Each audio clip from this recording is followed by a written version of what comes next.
Hi అండి, అందరికీ వినాయక చవితి శుభాకాంక్షలు.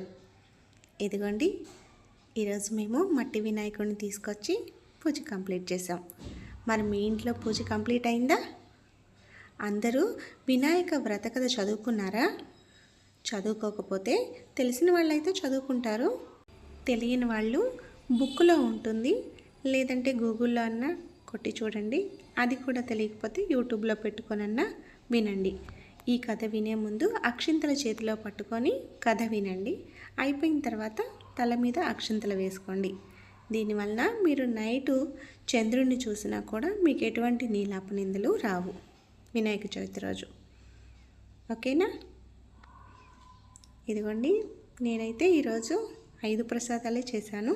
ఇంకొక 4 ఫ్రూట్స్ పెట్టాను. మొత్తం 9. మీరు ఎలా చేసుకున్నారు, ఏమేమి వండారో కామెంట్ చేయండి.